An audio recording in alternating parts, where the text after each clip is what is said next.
Alright team, we're finalizing the layout for the building extension. Engineer Liabore will handle the beam load computations. Engineer Goro Cruz and Engineer Vidanes coordinate with her for the layout and materials. Copy, sir. I'll finalize the numbers based on the last structural design.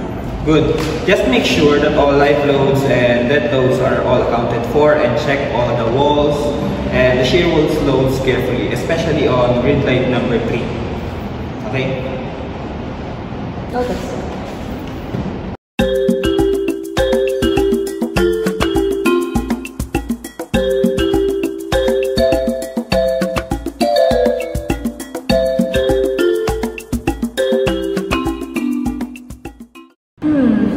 Looks like everything adds up. Beam design looks great. What do you think? But are you sure with that computation? Yeah, I'm confident with this computation. Yeah, let's now forward it to Engineer Gonzalez then. The beam looks a bit undersized. Are you sure you included the wall on the grid line 3? I think so, sir. Wait. Oh, I forgot to include the wall load since it is a one-lane slab area. Okay. When I hired you, I expected you to be competent enough. Is it the best that you can do? How can you forget? I kept reminding you to add the wall to the slab distribution. Do I need to spoon feed you everything? No, sir. I'm sorry, sir.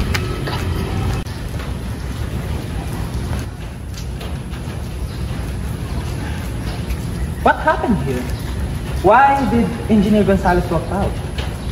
There's a mistake in the computation. It wasn't complete. The walls were not included. Oh, I see. That's a big problem. So, here's what we're going to do.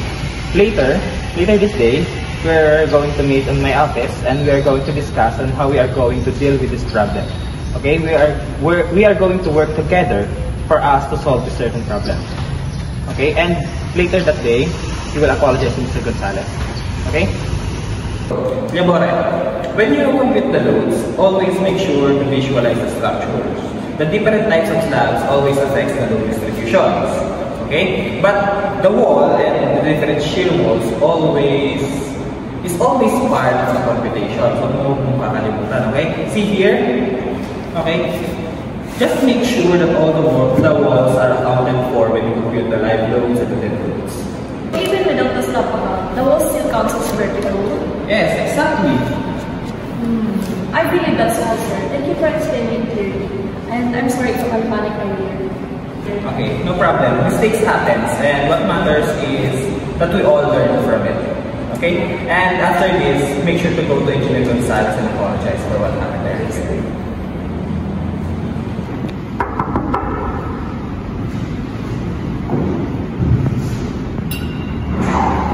Engineer Gonzalez.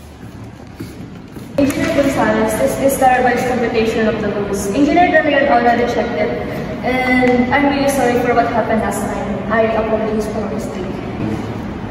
I also apologize for how I behaved last time.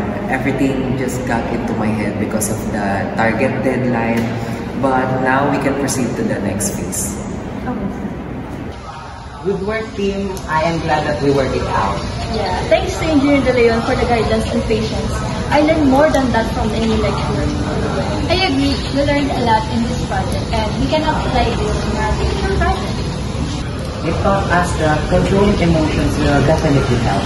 Yes, I agree very much. Compassionate coaching is not just advisable, but it is a must. This will persevere and create a healthy management in the workplace. Someday we will be the next project manager or coach to the juniors. What we learned today will be forever instilled in our hearts. Thank you so much, sir.